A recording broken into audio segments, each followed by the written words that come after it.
ಅವೆಲ್ಲ ನಮ್ಮನ್ನು ಕಣ್ಣಿನ ಗುಡ್ಡೆಯಂತೆ ಕಾದು ಈ ಸಬ್ಬತ್ ದಿನದಲ್ಲಿ ನಮ್ಮನ್ನು ತಂದು ಸೇರಿಸಿ ನಾವನ್ನು ಆರಾಧಿಸುವಂತೆ ಕೃಪೆ ಮಾಡಿದ್ದಾರೆ. ಹಲ್ಲೆಲೂಯಾ.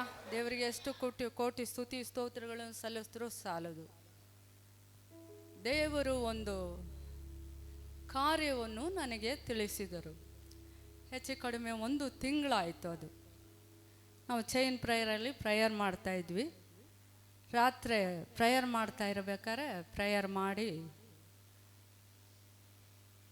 ಮತ್ತೊಬ್ಬರನ್ನ ಎಬ್ಬರಿಸಿ ನಾನು ಬಿಟ್ಟು ಮೇಲೆ ಹೋಗಿ ನಾನು ಸರಿ ಸ್ವಲ್ಪ ಹೊತ್ತು ಮಲ್ಕೊಳ್ಳೋಣ ಅಂತ ನಾನು ಮೇಲೆ ಹೋದೆ. ಮೇಲೆ ಹೋಗಿ ಒಂದು ಸ್ವಲ್ಪ ನಾನು ಮಲ್ಕೊಳಕ್ಕೆ ಹೋದಾಗ ಹೋಗಿದ ತಕ್ಷಣ ಹಂಗೆ ಕಣ್ಣು ಎಳ್ಕೊಂತು ಹಂಗೆ ಮಲ್ಕೊಂಡಾಗ ಇಲ್ಲಿ ನೀರುಮಲ, ಮಂಜು ಬ್ರದರ್ ಮತ್ತು ಲೀಲಾ ಇವರು 3 ಜನನೂ ಎಚ್ಚರ ಇದ್ದರು. ಅಲ್ಲಿ ನನ್ನ ಪಕ್ಕ ಆ ಕಡೆ ಕೀರ್ತಿ ಮಲಗಿದ್ದ. ಅದು ದುರಾತ್ಮ ಒಟ್ಟಿಗೆ, ಅಂದರೆ ದುರಾತ್ಮ ಅಲ್ಲ, ಅದು ದುರಾತ್ಮ ಈ ಪ್ರಪಂಚದಲ್ಲಿ ಇರೋದು ಮತ್ತು ಭೂಮಿಯಲ್ಲಿ ಇರೋ ಒಂದು ಇದು ದೆವ್ವಗಳು ಮಾಡಿ ಕಳಿಸೋದು ಬೇರೆ ಶಕ್ತಿಗಳು ಇಲ್ಲಿದ್ದು. ಆದರೆ ಇದು ಭೂಮಿಯಿಂದ, ಅಂದರೆ ಪಾತಾಳದಿಂದ ಎದ್ದು ಬಂದಿದೆ. ಹಲ್ಲೆಲೂಯಾ. ಪಾತಾಳದಿಂದ ಎದ್ದು ಬಂದಿದೆ. ತುಂಬ ದೊಡ್ಡದು, ತುಂಬ ಎತ್ತರ, ಭಯಂಕರ. ಅದು ನೋಡೋಕ್ಕೆ ಅಷ್ಟು ಅಸಹ್ಯವಾಗಿದೆ. ಅದು ನೋಡಿದವರು ಹಂಗೆ ಆಟಾಟಕ್ಕೆ ಸತ್ತೋಗ್ಬಿಡ್ಬೇಕು. ಹಲ್ಲೆಲೂಯಾ. ಅಂಥವು ಎದ್ದು ಬಂದಿದೆ. ನಾನು ಸರಿ ಅಂತ ಅದರ ಹತ್ರ ನಾನು ಹೋರಾಡ್ತಾ ಇದ್ದೀನಿ. ಅಂದರೆ ಅದರ ಹತ್ರ ಅದು ಏನು ಮಾಡಿದೆ ಅಂದರೆ, ದೊಡ್ಡ ಬಿಲ್ಡಿಂಗ್ ಇದೆ, ಅದರಲ್ಲಿ ಮಕ್ಕಳು ಮರಿ ಎಲ್ಲ ಇದ್ದಾರೆ, ಕುಟುಂಬ ಇದೆ. ಅದ್ರ ಒಳಗೆ ತಲೆ ಬಿಟ್ಟು ಅವ್ರನ್ನೆಲ್ಲ ಹಿಡಿದು ತಿನ್ನಕ್ಕೆ ನೋಡ್ತಾ ಇದೆ. ನಾನು ಬಡ್ಕೊತಾ ಇದ್ದೀನಿ, ಅದರ ಹತ್ರ ಇದು ಮಾಡ್ತಾ ಇದ್ದೀನಿ, ಅವ್ರನ್ನ ಕಾಪಾಡೋಕ್ಕೆ ಜಗಳ ಮಾಡ್ತಾ ಇದ್ದೀನಿ. ಅಷ್ಟು ದೊಡ್ಡದು ಅದು ಜಗಳ ಮಾಡ್ತಾ ಇರ್ಬೇಕಾದ್ರೆ ಕೀರ್ತಿ ಎದ್ಬಿಟ್ಟಿದ್ದಾನೆ. ಕೀರ್ತಿ ಅವನು ಏನಾಯಿತು ಅಂದರೆ, ಅದು ಹೊರಗಡೆ ಕಾಣ್ತಾ ಇದೆ. ನಾನು ಮಾಡೋದು ಅದು ಮಾಡೋದು 2 ಸೌಂಟು, 1 ಸೌಂಟ್ ಅಲ್ಲ, 2 ಸೌಂಟು.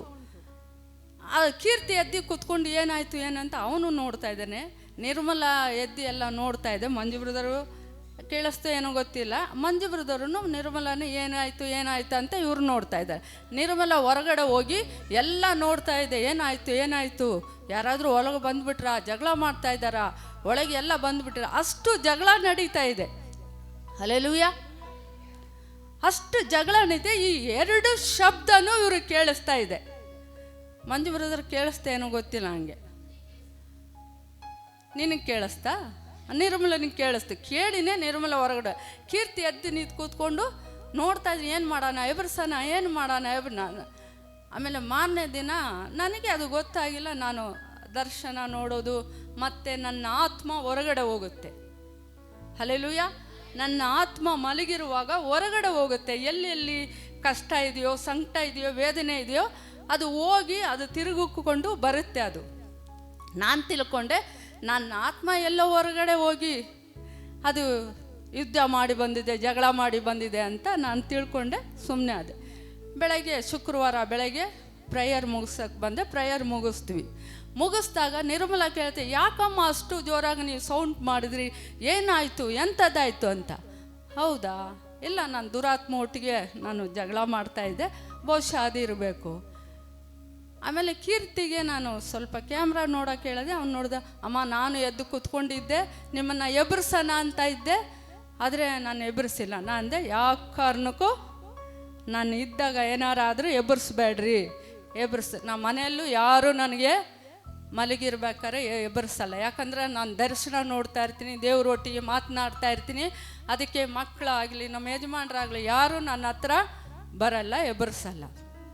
ಹಲ್ಲೆಲೂಯಾ. ಇದು ಯಾಕೆ ನಾನು ಹೇಳ್ತಾ ಇದ್ದೀನಿ ಅಂದರೆ, ಇದು ತಿಳಿಸಿದೆ ದೇಶಕ್ಕೆ, ಪ್ರಪಂಚಕ್ಕೆ ಇದು ಬಂದಿರೋದು. ಹಲ್ಲೆಲೂಯಾ. ನಿಮ್ಮ ಮನೆಯಲ್ಲಿ, ನಿಮ್ಮ ಅಕ್ಕಪಕ್ಕ ಇದು ಎಲ್ಲರಿಗೂ ಬಂದಿರೋದು. ಅದು ಪಾತಾಳದಿಂದ ಎದ್ದು ಬಂದಿದೆ. ಯಾರಿಗೆ ಯಾವ ಅಪಾಯವು ಇಷ್ಟು ದಿನ ದೇಶಕ್ಕೆ? ಹಲ್ಲೆಲೂಯಾ. ಕೊರೋನಾ ಬಂತು, ರಷ್ಯಾ ಉಕ್ರೇನ್ ಯುದ್ಧ ಆಯಿತು, ಅದು ದೇಶಕ್ಕೆ. ಮತ್ತು ಇಸ್ರೇಲ್ರು ಹಮಾಸು, ಅದು ದೇಶಕ್ಕೆ. ಹಲ್ಲೆಲೂಯಾ. ನಾನು ಉಪವಾಸದಲ್ಲಿ ಸತಿ ಇದ್ದಾಗ ತಿಳಿಸಿದ್ರು, ಭೂಮಿಯಿಂದ ದೊಡ್ಡ ಒಂದು ಜೀವಿಯು ಎದ್ದು ಬರುತ್ತೆ. ಅದು ತುಂಬ ವಯಸ್ಸಾಗಿದೆ, ಆ ಕೂದಲೆಲ್ಲ ತುಂಬ ಭಯಂಕರವಾಗಿದೆ. ನಾನು ಉಪವಾಸದಲ್ಲಿ ಮತ್ತೆ ನಿಮಗೆ ತಿಳಿಸಿದ್ದೀನಿ. ಆದರೆ ಈಗ ಏನಾಗಿದೆ?